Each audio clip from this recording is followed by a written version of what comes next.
This podcast is brought to you by Kiwi Design, the leader in MetaQuest and VR accessories. And now you can deck out your device while supporting the podcast. The MetaQuest 2 is a great headset, but do you ever feel things could be a bit more comfortable? Well, we have the solution for you.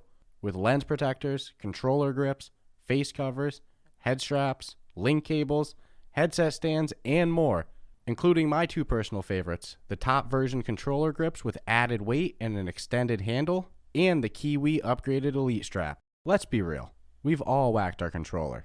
Don't be the guy messaging Oculus support for your own mistake or waiting weeks for an out-of-stock controller. Visit the link in our show notes to prepare yourself today. After visiting the link in our show notes, make sure to use the promo code Ruff Talk VR at checkout, all one word, to take full advantage of your savings. And make sure to click the link in our show notes so the podcast gets credit and you help support us. Remember, whatever you need, Kiwi has you covered. Hey, welcome to this episode of Ruff Talk VR. Today we have the pleasure to be joined with another member of the mighty Coconut team, the members behind Walkabout Mini Golf. One of the many rock stars. Yes, and this is actually the second time we're Coconut joined. stars, I'll say. Yes, they're all an all-star team for sure. And it's actually the second time we're joined with Edward. This is Edward Felix. He's the 3D environment modeler for Mighty Coconut, or at least that was your title last time we had you on. Yeah, who knows? Maybe things have changed. We'll find out. But Edward, do you mind to introduce yourself a little bit more for our listeners in case they missed our first interview? And also tell them a little bit about your role at Mighty Coconut. Sure thing. So, yeah, I'm Edward. I work at Mighty Coconut, have been around for probably one of the longer term coconuts at this point.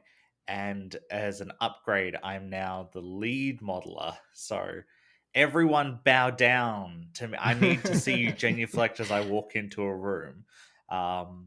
But yeah, that's basically it. I look after the modeling team. So I still do a lot of environment modeling myself because it's really fun. You can't pull me out of that. And I look after the other modelers and make sure we're all delivering the same vision, make sure everything's running efficiently.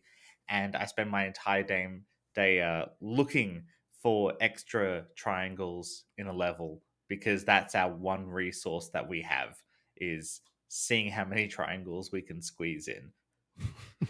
Is that how the game's put together in triangles? Just in case, I'm not the most technically savvy with 3D modeling, so I'm by far not a lead modeler. So is 3D modeling in general just a bunch of triangles? Is that something a little bit more Walkabout?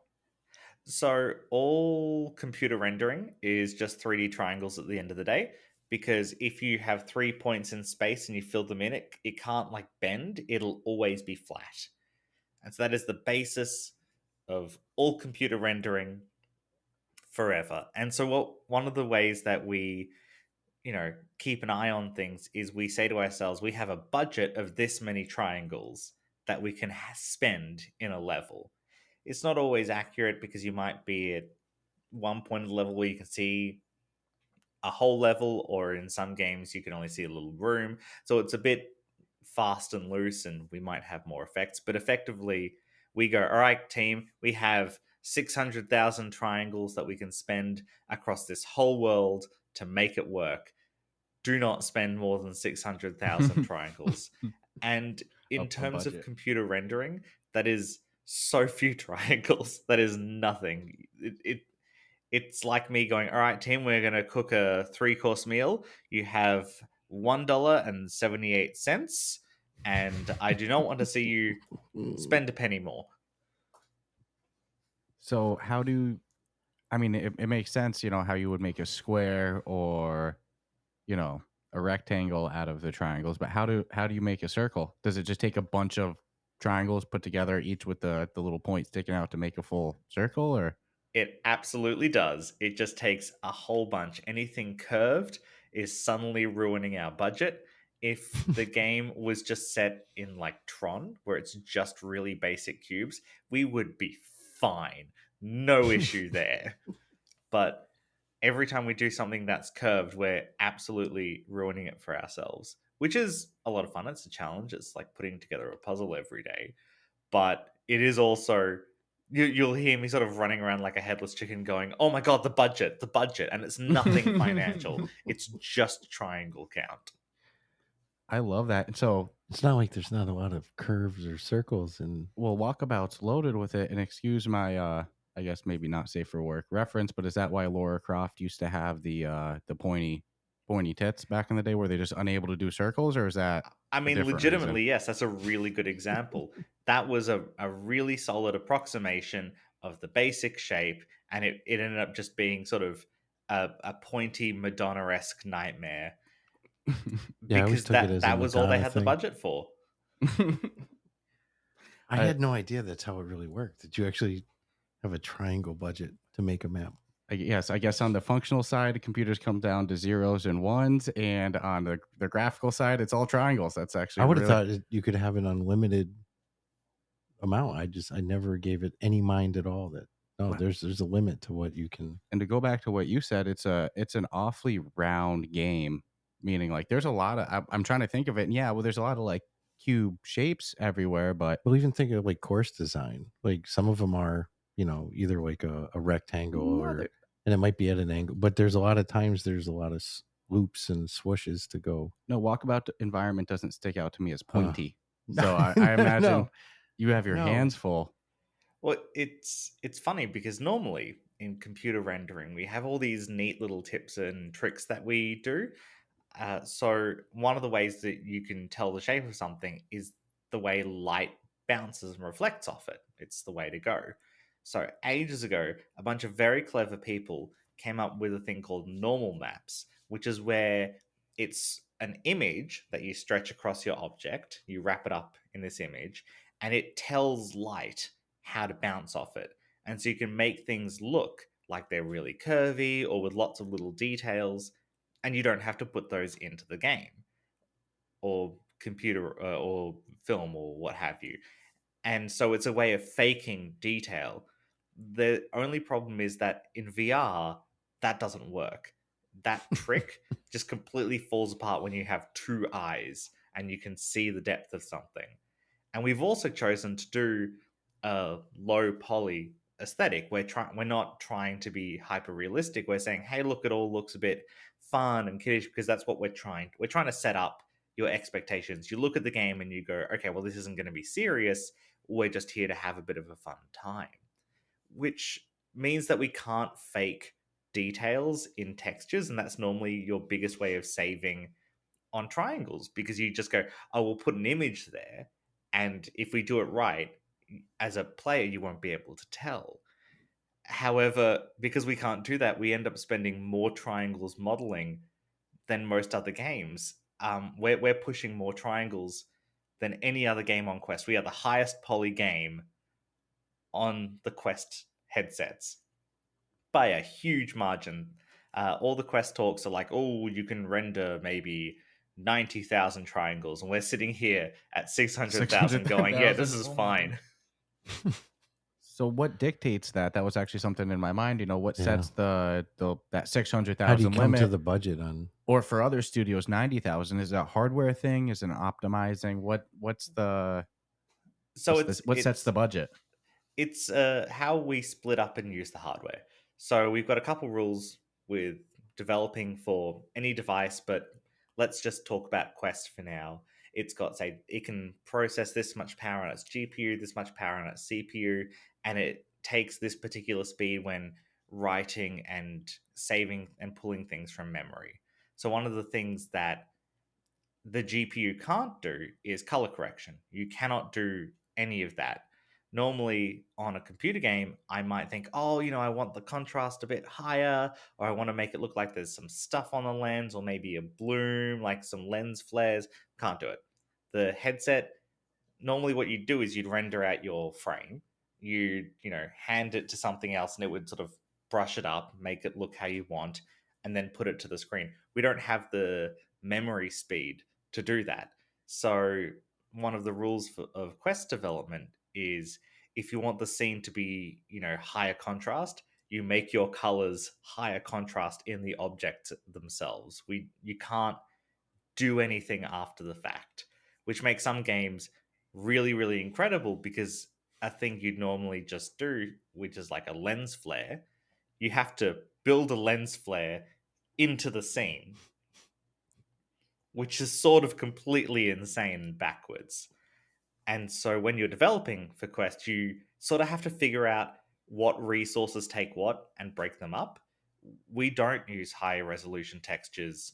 I was saying before that they can be really useful, but that also takes resources. So we've just gotten rid of all of those. We don't do anything particularly exciting with materials. Normally on a really realistic computer game, you'll go, oh, it reflects this amount and it looks this much like it's sort of made of metal and that has all these properties, each which require some rendering power. We've just gotten rid of all of them. It's flat.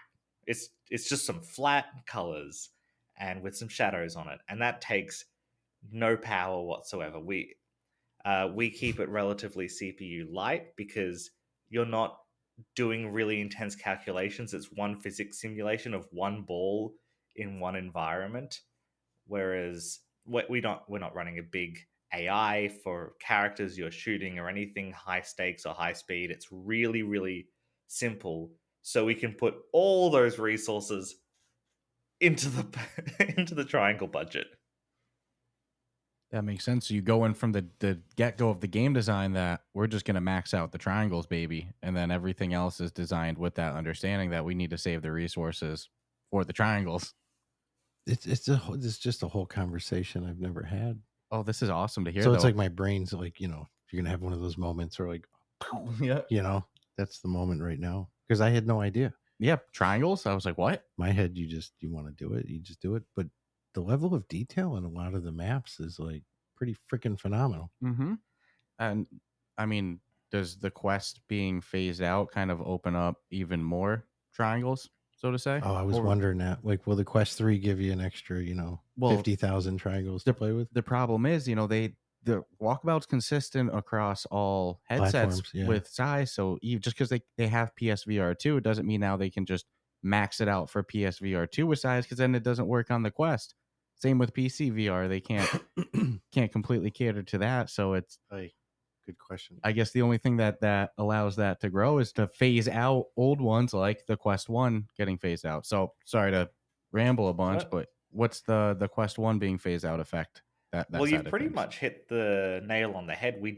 It's not going, oh, cool, Quest 3, now we can do more stuff, because we still have the Quest 2 to look after our little baby there. And then, of course, there are other headsets that we just never talk about. So like the Pico headset, that's quite a big headset. It's certainly making more and more waves as it goes on.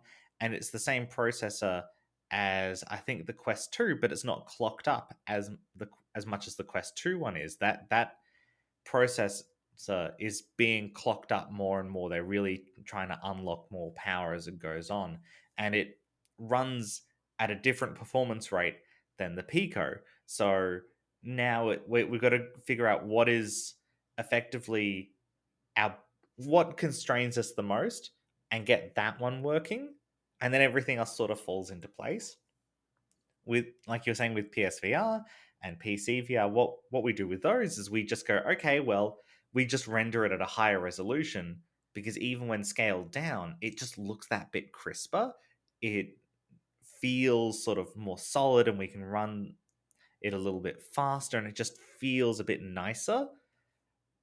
But hilariously, that led to a problem on the PC version, in that a lot of people up the resolution themselves. They go, oh, okay, well, my computer's got a 4090. I can run it at like 8 times resolution. And we're already running it at something like 8 to 10 times resolution. And suddenly it's running at 80 times the resolution at levels that NASA couldn't compute. And they're going, why is this low poly game for Quest running like us?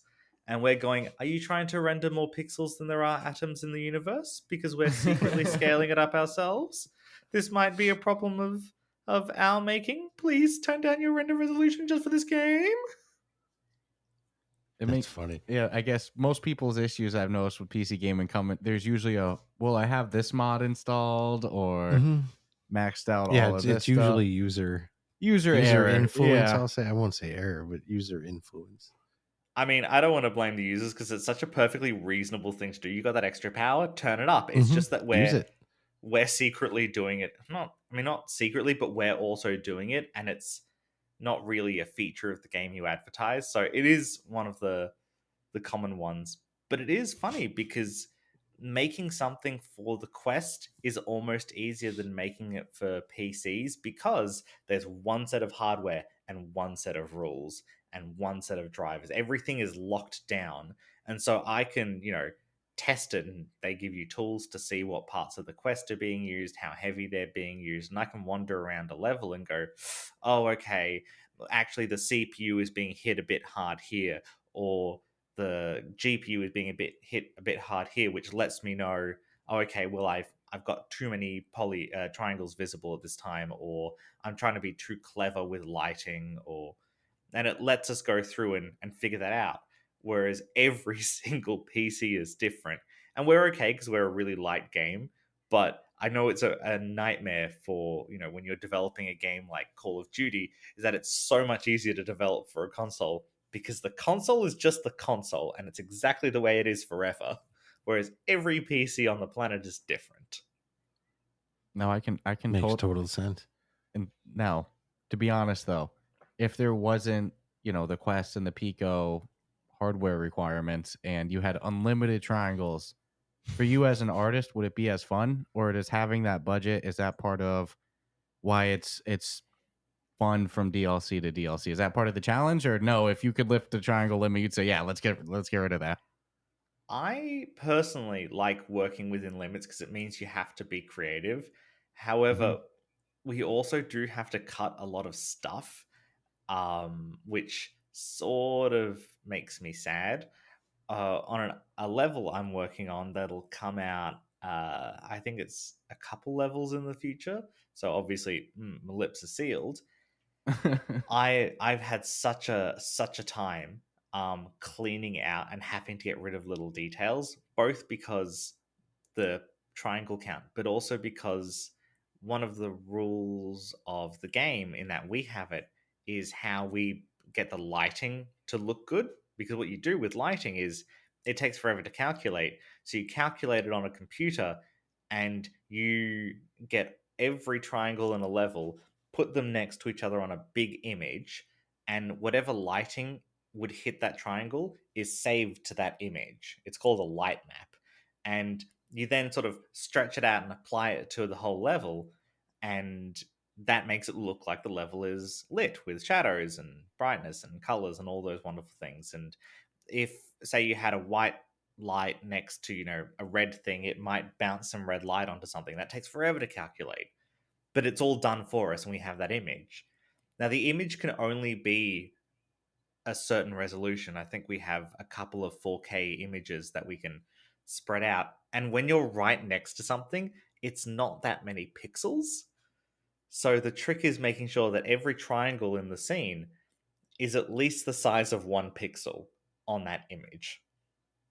And when you get really small triangles, they get to be so small that you'll have a couple different triangles from completely random parts of a level next to each other on the same pixel. And so they're all trying to put their information on the pixel. It ends up looking like a hodgepodge, and suddenly there'll be random parts of every object that look like an LED disco, just absolutely shining bright, and it looks terrible. And so one of the things I do is I go, okay, everyone, making sure that we have every triangle is about the size of my palm in the game, because I know just from, testing that that's our limit. And that's the one that gets to me more than triangle count, is that I'm just like, oh, but there's so many great little details and I want to keep them forever. It's like a director who has to cut content out of their movie to meet a time Well, constraint. well, now I wondered. So I get they get cut out, but do they ever get discarded, or is it a cut and save situation Yeah, for another day? that's a good question. Well, we tend to reuse a lot of stuff.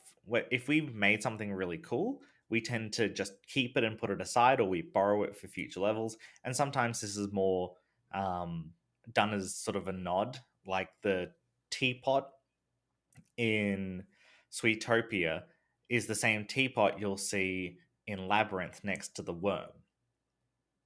because we're like, well, he wanted to be having a cup of tea. Wouldn't that be cute if it was the teapot from this other level or some? And more these days, I think at the bottom of Atlantis, you'll find the submersible from 20,000 Leagues Under the Ocean, and we're just doing that more and more. We're like, oh, this is going to be really really funny, and we can, and because we're working so far ahead, there's some things in this level I was talking about that's super secret coming out later this year. They're references to a level that'll come out in late 2024 because we So we're have them at the same time, and I can just borrow those future things. And I'm like, this is going to be so funny in like 2 years' time. People are so going to get this joke. Well, what's cool is it's like now you guys have reached the point, and you really have with the amount of DLC available, that you can have Easter eggs anywhere you want in these levels. There's Walkabout lore now. And yeah, exactly. The true fan is gonna like Dead employees. spot something. Yeah. I'm curious about that. I don't understand that. I love that one. That one's a little dark. Did that start with Sweetopia, the dead employees, or did that go before that? So the one that really kicked it off was Sweetopia. So I'm a huge Halloween nerd. My previous work is doing like animatronics and designing spaces for like Halloween and stuff and those sorts of events. And I'm always trying to put in a morbid joke. And one of the first levels I worked on was original Gothic, and so which was just great for me. I had a wonderful time, and putting bodies and torture things everywhere, and really having a laugh. But when I did Sweetopia, I'm like, oh, wouldn't it be really funny? And I just put it in. I don't think I told anyone about it, which is generally not a good idea. You do want to get someone else's eyes on it, and I think eventually I think it might have been Lucas, found it and nearly wet himself laughing. And I'm like, oh, thank goodness. All right, we're okay. We can leave it in. And everyone thought it was really funny. We'd had bodies in the other levels, but only where it was appropriate. And I'm like, oh, excellent. People have enjoyed this. This has given me absolute permission to be just the worst person and put these everywhere. And so I try and sneak them in wherever I can. And now it's become like a company-wide thing. Chase, who is one of our tech artists, he does the lighting, performance stuff, materials, animations. He's just an all-rounder. He put that one in because he's like, this is going to be great. This is a great place to put it, and I'm going to dress him up, and it's going to be fantastic. So it's now become a bit of an uncontrollable mess in the best possible way. I'm telling you, Walkabout lore. We stumbled on it last night. Yeah, you're like, what the hell is this? I go, man, they're in all the DLCs. Yep. I'm like, there's the body, man. Mm-hmm. Dead employees. I guess employees. I shouldn't call them dead employees. I call it dead employees because I figured for Sweetopia it was a dead factory worker. So now to my head, they're all dead employees. But I guess he doesn't have to be an employee of the Laser Lair. He could have been somebody that could have been anybody. Could have been a butler. Could have been a friend. Could have been an enemy. I feel like anybody can die in the Laser Lair. Well, I want to know how many triangles were used in the Laser Lair, because 600,000, or is that? I'm not sure actually, off the top of my head. Oh no! Oh no! It's that's quite fine. all right. Well, kind of. I'll look at it as a proprietary. Yeah. That's a proprietary it's secret a on that chosen secret, not just my level of trying to. There's that element of, now that we get to talk about Laser Lair, I'm casting my mind back to when we were working on it. Well, you're planning late 2024. Your brain must be like, oh my god, this is such old news. Well, it's funny because I'm I look after the modeling team, and we're all involved in levels all along, but primarily our focus is we're before the tech art team, and then the tech team, and then publishing. We've become a whole publishing house at Mighty Coconut, which is really funny, and not ha funny, but game development funny. It's like when you're scrolling Twitter and you don't laugh, but you go and you just breathe out through your nose. That level of funny. And so, yeah, we're way in the future. We've got levels we started working on that come out in 2025, I think, because it's the most efficient way of doing it. We've and broken the up team, to like a factory.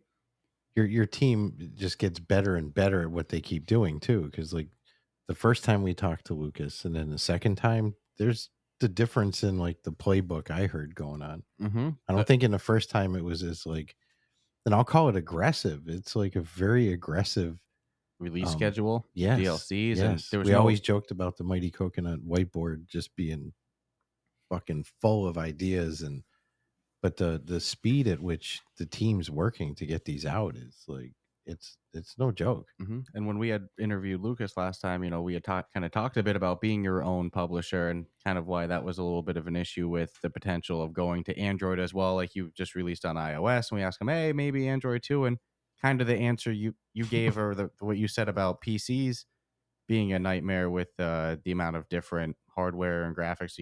He said Androids are kind of a QA nightmare for publishing. So it sounds like the publishing side, being self-published is growing and growing much more in terms of consumption with all these courses. It's wild. So I've got one more question about triangles, and I think I got all my triangle questions out. How do you track such a thing? Is that something that like tracked in the game engine in Unity automatically, or is that or Blender or whatever you're designing in, or is that In something you Blender have to and track separately? Unity. Yeah, thankfully all of them track it. It's a thing you turn on now called statistics, and the first thing we do in setting up a level is I barge in completely, unwanted, and just go, "All right, everyone, statistics on. We're tracking it now." But while people are still exploring and it doesn't matter, the first thing I do is turn on statistics and just make an absolute nuisance of myself. That's awesome. I've been doing some Unity tutorials. I'm going through like their pathways. It's amazing how quick it is to learn and how customizable the interface is.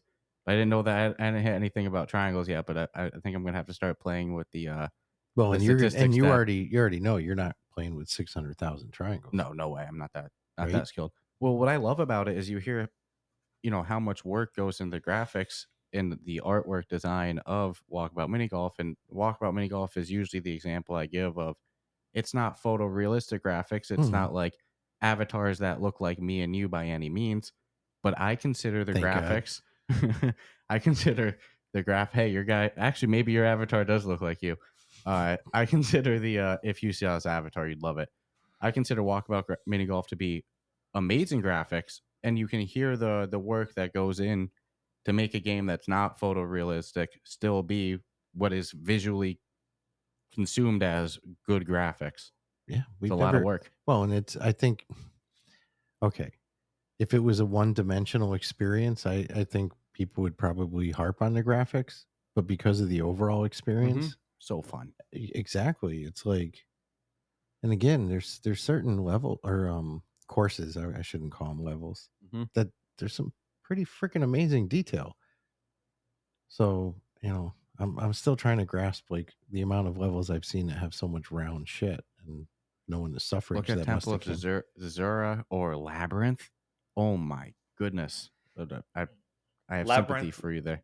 was a fun one. There was a lot of experimentation there into what looked good and what worked. I spent ages getting those. I think the walls in like the second and third like sections, so like holes 5 onwards, where it looks sort of like those weird yellow cobblestones of the walls. They went through about roughly 8 billion revisions, somewhere in that ballpark, because the cobblestones looked too big or looked too small, or they were too busy, or they didn't light well, and then all the walls had to curve. None of the walls meet each other at a 90-degree angle. The whole level is all wibbly wobbly, and that was really really fun. But yeah, that one in particular, it's just like, okay, well, nothing is straight in this level. My goodness, I really really want a level just made up of like 3 cubes and we're done. So they need a square world, like just square Like world, you said, the Tron crossover or would just be. one giant straight line. Just hit So it as going. hard as you can. Just go. We're not allowed to have fun in this level. It's just for the Yeah, easy optimization, programming. guys. Yeah. So going into the newest course that just dropped, Laser Lair. We just talked about it on our newest episode. We loved it. Honestly, you can never pick a favorite walkabout course. Mm-mm. All of them are so good, but in terms of recency bias, this one's getting some love from us. It's so fun with the lasers and everything like that.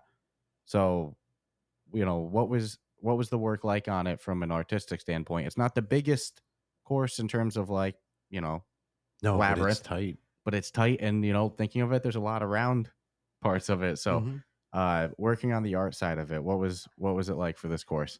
Well, I mean, this course was great because it's one of those things that everyone has really good ideas for. One of the things that we strive to do internally is just that the best idea wins. It doesn't matter who it comes from, the best idea wins. And we're always, trying to figure out our internal processes, make sure that everyone gets to have fun, because that's when people do their best work. Someone goes, oh my God, wouldn't it be hilarious if someone's using a laser to heat their coffee and has accidentally burnt their sandwich? Or some sharks with freaking laser beams attached to their heads. Everyone has to put something in, and any idea that's fun, effectively goes in. And so it was pretty great to work on. The environment modeling was mostly done by one of our chaps called Tad, and he's actually been with Mighty Coconut pretty much longer than anyone else because he did animation with them back when it's us, me, hello, Yeah. but long before me, but when Mighty Coconut just did animation stuff. And so he came in to Walkabout when it was just Lucas working on it to help with the first couple levels, and then he went away again. And then after I'd been there for a year, this guy walks in and he's like, oh, hello, this is Tad. And I'm going, I've seen him somewhere before. Anyway, he did most of the environment stuff, and it was just fantastic. But I really should probably tell the story of the level. I've gone on a bit of a rant about my appreciation for everyone at the company. Probably a good thing. Our PR guys Doesn't would love it. hurt. No. Everyone likes each other so much. It's really, really nice.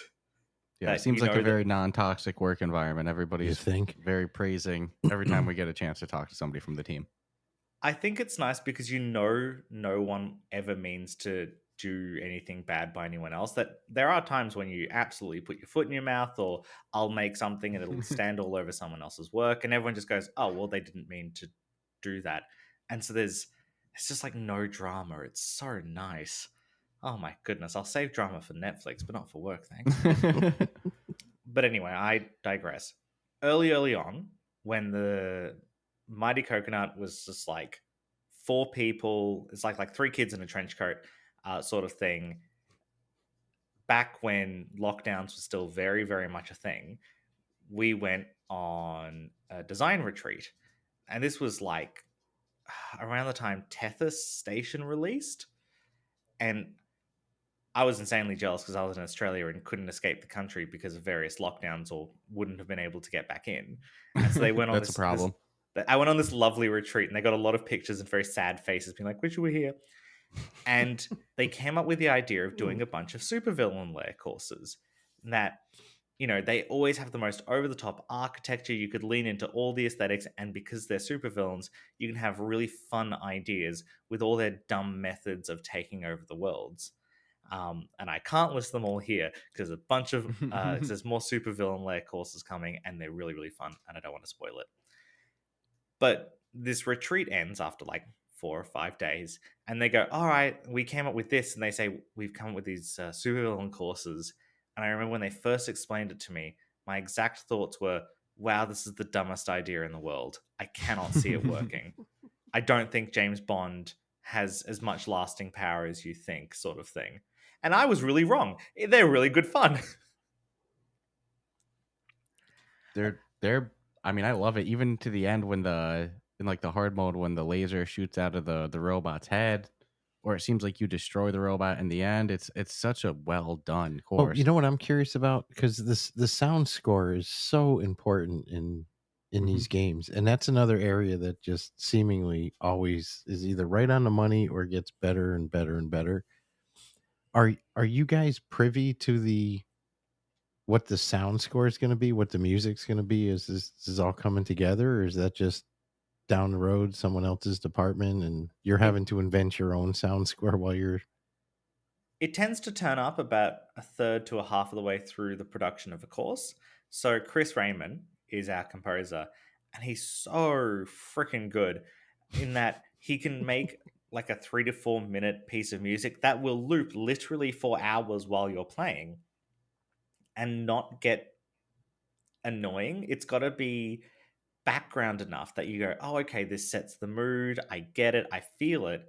But if it's got like one really interesting section of the song, that really stands out. And then it feels like it's repeating. So the whole thing has to be like sort of, I don't want to say flat, but you can't really pay attention to 1 second and then not another. It has to be continuous, which is, from my completely lacking understanding in music, but from what I hear, is just about the hardest thing you can ask music to do, is to not have, a build up and then a crescendo and then all these elements. You can't do that here. It has to be just go forever and set the scene, but not be annoying, but be enjoyable, but not forgettable, but not too in your face. And it's this ridiculous balancing act. And then, of course, if we do something like Mist or Labyrinth, it has to feel just like their music, but it can't legally match their music.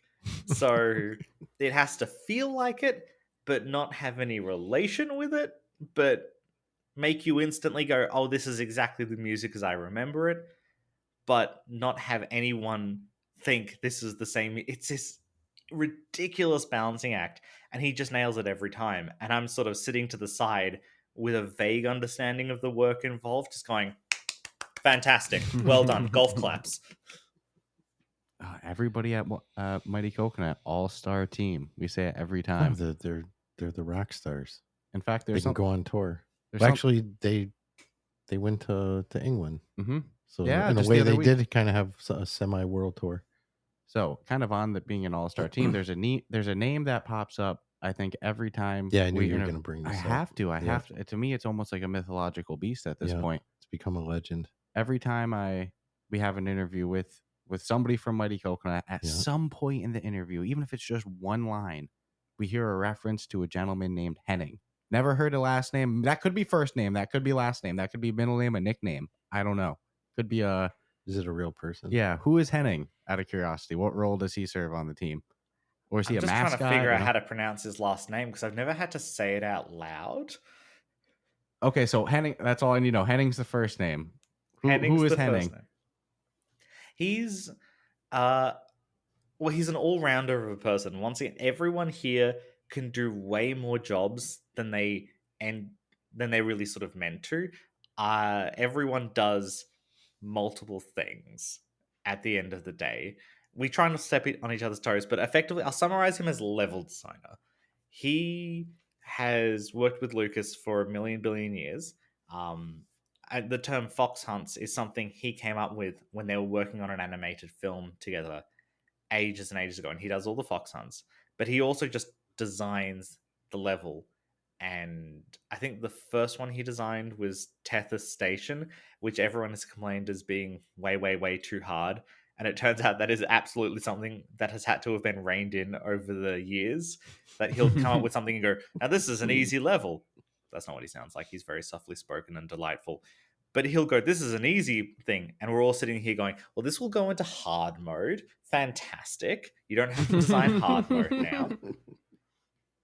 And yeah, a lot of the way that the levels feel is down to Henning. He'll design like the general the walkabout of it. They always sort of twist around on themselves like a 3-dimensional pretzel. That you start at one area, you can see something, you'll end up in that area looking back. That's this weird skill of level design that only the best level designers can do. And just casually, he does it like it's the easiest, most normal thing in the world. In my spare time, I've tried to up my level sort of design skills, and every time I make something, I'm just like, oh my god, it's nothing compared to what this man can just do. And not to pretend he doesn't put loads of effort in, but he just does it so well, and he makes it seem easy when I know it's not. It's incredible and infuriating. And you just watch him do it, and it's just like, oh my god, how is this? So yeah, he's slightly mythical even to the rest of us. All right. Well, So- at least we know he's a real living, breathing. Because at one point I was like, maybe he's just a little figurine. They mascot. have that it's like an inside joke we just haven't figured out yet. But it sounds like that's an area that you would work hands on with a lot. You know, I imagine level design and the modeler. Everything else, yeah. I mean, kind of on that. What's it like with the new laser element? What was it like? Modeling that, and does that go out all into the placement of the lasers and working at that, or is it purely just the way it looks? Which, by the way, hats off. The lasers are great. They said the whole level, it's tight. Yeah. Yeah, we're very proud of just how cohesive and just from beginning to end, it's just like it's exactly how we wanted it. This is something worth talking about. I will answer that, but once again, I'm going to go off in my own little direction. This level just worked from the get-go. Some levels they fight back. There's an upcoming level this year, and I'm not going to say it's been bad, but it's just it's sort of fighting against you the whole time. I think the original one like that with Coyote Valley, it went through like 8 million revisions. It was completely different shape. Everything changed over and over again until it finally was right. And then it was great. Laser Lair from the get-go, it just worked. Everyone's ideas just worked. And then it was really performant. It came like well in under budget, which meant we could spend more on, better lighting. The lasers were great. It worked. Every team just nailed it from the get-go. It was sort of the easiest level we've ever done. It was like the dream of, when you plan a timeline and you go, this is how long it'll take, and then inevitably it all goes to crap and, nothing ever works. This wasn't that. It was terrific. So yeah. In terms of what the... Sorry, keep going. Didn't mean to cut you off. In terms of what the modeling team did, we're mostly just building the environment and the avatars and the putters and the balls. So anything you can pick up and play with, that's us.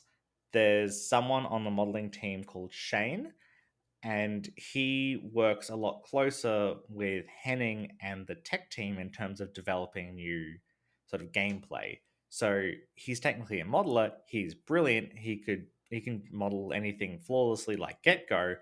And so obviously we've taken him away from doing a lot of heavy art and just gone, all right, well, we need someone that good and that fast. Poof, off you go to the gameplay team. And he was the one doing like laser placement and then testing and doing things different again and going, okay, well, the laser need, like the little hobs that, produce the laser, it has to look consistent across all of them, but some need to be reset into the wall, some need to be this height and this shape, and they all you had to look at it and instantly know what it was, but it had to be a certain size, so it would fit in the level, and it had to look a certain way, and it had to be performant in a certain way. It was a balancing act among all balancing acts, and he just did it, like with no fuss, no stress, and it was spooky almost. It's like a special effect. Well, it's funny you say the course just came together and everything worked, because when we play it, it's so well. You can almost feel that it just working as a consumer. It just feels good. Dude, I mean, because of the gameplay, I mean, and I give a lot of credit to even like how the decisions are made that this will be, this will be the first hole, this will be the second hole, because it really does take you on an adventure. Mm-hmm. Like you want to know what's around the next corner. Again, like I think I've even said it before with Mighty Coconut. I'd be more impressed if you guys put out some janky shit than all the quality stuff you guys drop at will with not very. Again, the DLCs are not expensive at all for what you're getting. A cup of coffee. Uh-huh. Depending on where you live. Yeah, maybe if it's half a a cup of Starbucks, coffee. you'd be getting change back on that too. So it just blows me away at the level of talent that just is getting as the years are going on. The talent level for the people that are obviously never leaving is just getting better and better as well. So it's an incredible thing to watch go down. I mean, shit, we've been watching it for 2 years, just being like, it's like they're up here, Well, true rock stars. Here's the reality: the Walkabout formula didn't exist until Walkabout was made. So the team, it almost feels, we see the amount of work. Everybody has the different roles, almost the science that goes into making your course feel like Walkabout, have that Walkabout feel. I mean, you can tell the team's getting even more honed in on those every skills. DLC. It's like their Walkabout skills on game design is going up, and you feel it as a consumer. It's like the courses just get better Well, I and like too better how other developers have told us that they've even tried to to get that that Walkabout feel. walkabout feel to their game because Mhm. it's an important element. So it's becoming its own. It's becoming literally its own thing. So last time we had you on, we got the insight that you're the one responsible for designing the balls and hiding the balls as well. Maybe that's Look at you changed, but giggling. yeah, but what was it like to hide the balls on a course like this that, we mentioned it's not the biggest course. No, You actually said you came in under budget. We know what you mean by under budget. You don't mean financially, you mean under triangle budget. So you got to use those resources elsewhere. What was it like to have to hide the ball in some cases what is a pretty compact hole in terms of space? it it makes it a bit more difficult, but also it means I can, when I have the opportunity, I can be more of a jerk because I'm like, oh well, that hole, there's nowhere to hide it, so it's always going to be easy to find. So on this hole, this is really awful and mean, and everyone's going to hate me. But they've already had their easy time. I get to be crueler, and that's how I justify it to myself. Um, it's funny because we do a lot of testing with the ball hiding in that, because a lot of people play this game physically unable to stand a lot. This is a really good game to play if you're sitting down and without huge amounts of movement. A lot of people can't deal with the movement of flying. And so my goal when hiding a ball is you have to be able to find it sitting in a chair while you're playing and not using the flying mechanic. You have to be able to find it just by teleporting or moseying around. Even if you have to stand on a table in game, you can get onto that table really easily. You just go "Burp," and you're there. You still have to be able to find the balls that way. And that is the most constraining of all constraints. But it still makes it hard to find. I remember hiding the balls for Upside Town, and I thought, oh boy, people are going to hate me, but this level is huge. It's full of stuff, and the balls can be on any surface in any direction because gravity's broken. And I thought I was being so clever, but because I hadn't had practice hiding them that way, from all reports, it was the easiest set of balls to find in the game. And I thought I was being so mean and clever, and everyone went, oh, well, I'm glad you left it easy for us. I'm going, oh no, that's not what I intended at all. I wanted to be really awful to you. Damn it. we've cursed your names a few times. Damn it, Edward. Or we'll be like, well played, Edward. Like if we find one that we're both, Excellent. because sometimes we're both scouring. Mhm. Like, well played, Edward. Well, because the secret is perspective. Yeah. You might not be able to see it from one angle. Try to hit it from a different spot. Yeah. And then boom, there it is, that angle. Finding those balls is legit. Oh, you should see us like cockroaches. Yep. We load Scavenging into the hole for the crumbs. Just gone. We'll find it. Yeah, we'll find it. I still think to this day, though, there's one on Labyrinth I haven't found. Labyrinth was the hardest to me by far. Yep. I think Labyrinth was probably just because it was one of the biggest full levels that we've ever done. Like wherever you go, there's stuff. Whereas some other levels, the stuff is really located next to the holes and there might be a lot of empty space. But Labyrinth was funny because it was just stupidly big. And so there's always space to lose a ball. I think the one I was cruelest with might have been Mist because I went, well, this game was famous for being difficult. So sucks to be the players, I guess. It all came together when I realized watching people suffer made me ever so happy. I remember when we interviewed you last, I think it was actually just when Myst came out, and you had mentioned to us that Myst was like your favorite game growing up, that you were a Myst fanatic. Is that correct? Am I remembering? It accurate? absolutely is. It was great. That I've watched all the playthroughs, I've read all the forums. I think there's a couple references and Easter eggs in that level that people haven't found yet. There's references and things from every Cyan game of Polishment at the time. Obviously, I haven't put Firmament stuff in it, but there's stuff from every single Cyan game in that one level, and I had a great time with that.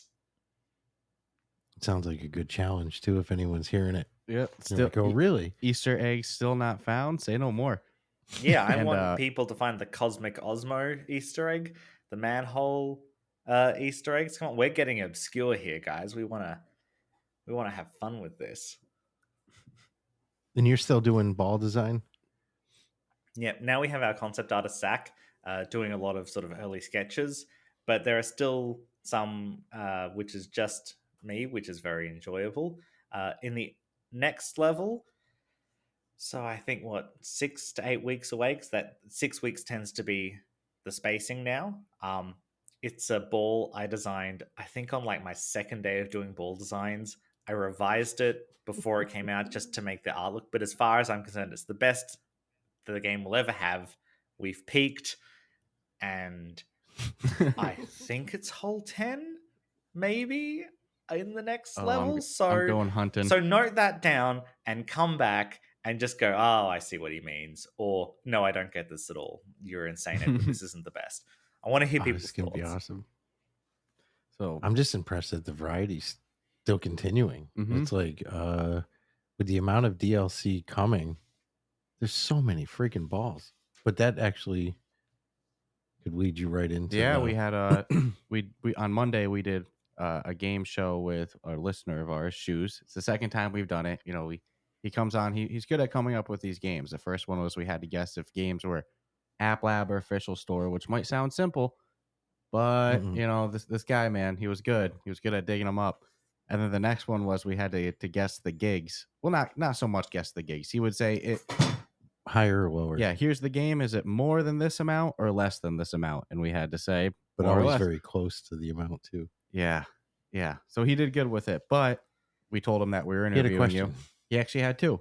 So the first was, as more and more courses get added, every course is 18 balls. You know, there's a finite amount of space on that. You know, on the ball holder. Is there thought that one day that might fill up and you have to make it bigger? What's the plan with that long term? Because eventually, you know, people have gotten every ball in every course. You know, space is limited.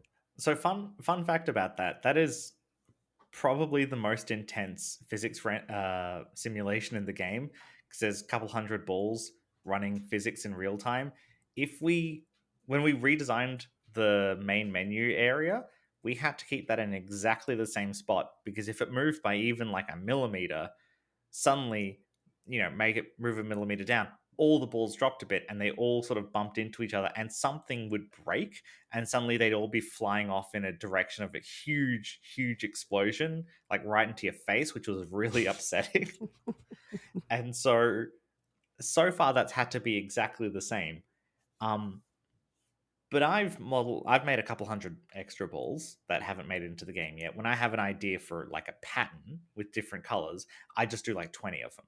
And I'm just going, well, that'll just filter into the game over time. I know people pick them up and they go, oh my God, it's another one of these. But I'm going, yes, we're making our way through. But I like to test them, like with the putters and the balls before they go out. I go, okay, is this readable on screen at this size? Do I need to make any changes? Which means I have all like 1,000 balls unlocked already, and my table's full. So yeah, it's a problem, and we're gonna have to fix it. But mine is literally completely full. So it's an issue that you're already dealing with on the developer side of it. Yeah, no one else has the things unlocked, and I'm going, okay, guys, we might have to do this sooner than later, because every time I open the game, like 50 fall off and they start rolling in again, and then they can't all get in, then they all fall off and start rolling in again. And so whenever I'm in the main menu, I just hear this constant of new balls rolling in. That's awesome. And then his other question. So it is something that you will need to address down the line. It's already something affecting you. And then the bigger question was, you with clearly, as you said, you know, hey, there's there's balls constantly falling. Has there ever been thought to have like a top ball shelf or a top ball rack of like your top 10 favorite balls or something like that? Yeah, it's one of the things that we want to do, but anything that changes under the hood is so big. So we're constantly having to change the game. When it first came out, it was just Lucas sort of putting things together with sticky tape and dreams. And weirdly enough, that's not sustainable for a long-term massive thing that has to work on every platform ever conceived. I mean, at some point, we're obviously going to have to port this to the Apple Watch, or the Apple Lisa from 1982. Like, that's going to have to get a port of the game, surely. And Commodore 64. it was I've been saying this for ages. That's still, even by modern standards, the best-selling computer of all time. Why aren't we on the best-selling computer of all time? Come on, guys, let's go. We got to be making this. I'm sure if we code it in BASIC, it'll be performant. You could get Jerry Ellsworth of Tilt 5. I think she's really good at the Commodore. Oh, That's excellent. one of her things. Yep. Jerry, my mail is waiting for you. I've sent a carrier pigeon. Comes with a pigeon. Yeah. So we're constantly having to take out old things and replace them. Except imagine if, you've taken a photo of your family and you realize that you look sort of terrible in that pose, so you want to replace yourself with another pose. Now, Photoshop doesn't exist. You got a printed out version of two pictures. You cut your old version with your pose out and you put the new one in, but now it doesn't fit the hole. So what you got to do is, with a scalpel, carefully cut out tiny pieces and rearrange everything to fill in the gaps. That's sort of what happens every time code gets changed, because you're taking out something that's a very specific shape and you're putting something in, and there's no automatic tool to fix it. It has to fit, and it has to be done invisibly. Like, every time there's an update to the game and people are going, why is this a 4 GB update? It means that something has changed so dramatically behind the scenes that it affects everything. And that's for the longevity, to make sure it keeps working, because it has to work. We can't change it. Like, people have honed in on how the physics works so well. People really, really play the game, and we don't want to screw them over. They're the biggest fans. They're the people who really love it. So anytime something has to change, it has to work exactly, like, down to like the picometer of like how the ball behaves, without changing anything. There's this weird rumor that we go back and change old levels because we have a problem, but no, that they are, occasionally, if something is weird, like, we might rebake the lighting, so it might like look a little different just because lighting engines have changed. But that would like that'll just be like, oh, we've realized that this was done badly the first time, we'll rebake. But I think that's only been done on like 2 levels in the entire history of the game.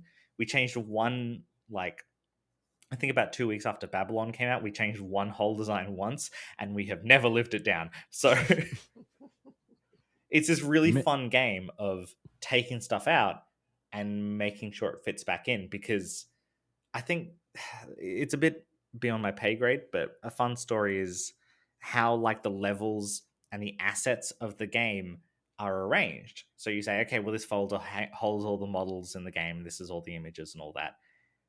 And at a certain point, the way it was set up just stops working and you can't add more stuff. And we had to solve it, or Laser Lair couldn't have physically been put into the game. And that was involved changing like half the code in the whole game and half the organization. So the easiest course, very easy course design with game ideas and everything, but I guess under the hood, maybe not the easiest course there's been. Thankfully, it was a bit like Y2K, where we saw it coming a long time ago and we had been working on it for like 6 months or a year. I mean, those are the coders. I don't talk to them in my day-to-day. I just occasionally look in the coding channel on the work Slack and go, oh my God, and then leave them to it. But yeah, this level has new stuff. It's the ball destruction, the lasers. That's part of our ball modifier system. It's the 2nd edition. Like, that's what we call it behind the scenes, because it modifies the balls. So the first time you see it is in Labyrinth, when gravity changes. But that wasn't part of the modifier system. It was just, all right, well, this works for now. And then we had to take it out and replace it because we're all insane people. But now there's a system and we can modify the gravity, and we can add stackable modifiers that change the way the ball moves and won't break previous things. And so the second one was make the ball explode into fire and be cut into little pieces and have those little pieces move as a physics sim. And Another one was the stinky effect in Labyrinth that uses that system. So we could have had a stinky ball this whole level. We can stack that on. We'd have a laser break a stinky ball at weird gravity. Like we there's now this like system in the back end. And we are oh boy, we have so many levels that will abuse that system. I think there's a couple there's a level with ball modifier stuff coming out, I think, later this year, and people are gonna hopefully love it, maybe hate it. You really can't tell. We think it's always fun. People didn't like Upside Down, but then I think they came around to it because it was just so different. We're just I think everyone understands that we're just trying to make something everyone thinks is fun, and no one is evilly plotting unless it's me about hiding the lost balls. We can all understand that that is done with ill intent, but the rest is good.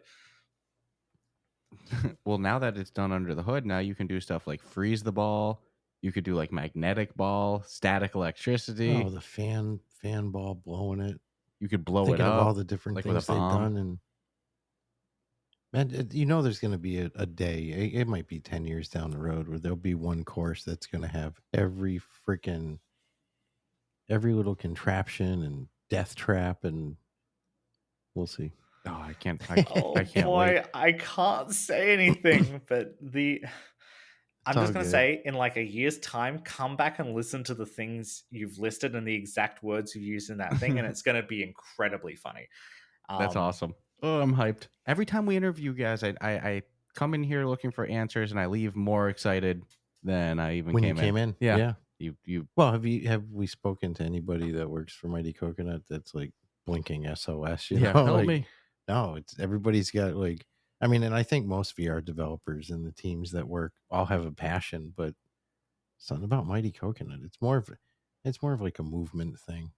And now out on PSVR 2, and a Mhm. special thing about Mighty Coconut is the community aspect, the social aspect. It's got They just like seeing themselves in the top 10 of every Right? freaking headset. That's what it really is. Yes. I feel like Walkabout. I feel like it attracts a great community. So, what's the launch of been like on PSVR 2? Well received, you know. I mean, you It's again, been- like you joke, dominating charts Well, again. look at their charts. Yeah. It's been great. Whenever you launch into some like a completely new territory, because it's always a bit stressful, because you know the people who play games on PlayStation are a bit different to people who play games on phones, and you know this game is on PlayStation and it's about to come to phones. So you're always a bit like, oh, is this community going to love it? Are they going to hate it? Are we going to finally run up against a wall of people who don't enjoy the game? But no, all of our fears were unjustified. I know there's I feel like I'm always saying this, but I heard for so long, because this was, you know, me coming into game dev. I'd heard for so long that game dev breaks people. I've heard for so long that, you know, those communities of gamers can be scary. I've had the best time. Everyone at Mighty Coconut is a freaking dream to work with. All communities have been so nice. And, you know, I said people didn't enjoy Upside Down. It wasn't like, oh, these people have ruined the game, or oh, you know, Mighty Coconut, they hated it. Everyone just went, people who didn't like it, the harshest thing they had to say was, this isn't for me.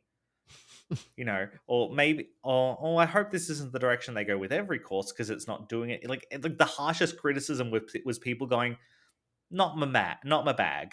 Hope this isn't every course from now on. Hope there's still variety. Maybe not for me this time. I'll give it a while and see how I feel. We're so goddamn lucky that everyone in every community is just so nice, and that is completely held up for PlayStation VR. They've been so nice, and it is a different game. You know, we're not aiming for like COD type graphics. You know, we're not aiming for fast gameplay. It really is a social game above everything else, and people have really gone for it, even when they had never heard of it or were just like, oh, I'm not sure, but I'll give it a punt. People have gone for it and they've been lovely the whole time. It's just been terrific. I love that. That's kind of almost how, I mean, because we had seen it on the store before we obviously bought it way back when.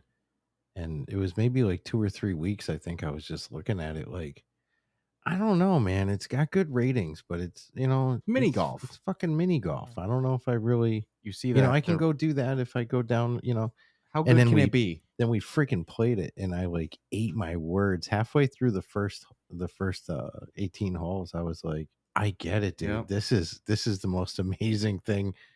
We played it so hard too. Mm-hmm. It's the pinnacle I've of never social not VR. laughed my ass off playing a hole. Yeah. No, social VR is maxed out in Walkabout, and I always say it sets the standard in it. Yeah, and the overall community is probably one of the least toxic for any video game you'll see. Yeah, It's VR or flat screen doesn't I think matter. everyone feels like part of a family playing, because you do. Some people play it with family, friends, but get-togethers. We have Mhm. Discord I think there's one going on tonight. Matter of fact, Yeah, we have quite the routine Walkabout meetups. It's a Discord favorite. yeah. But one last thing I definitely got to touch on, it was super cool to see, was the Walkabout Mini Golf and Hello Real putter partnership for like Mhm.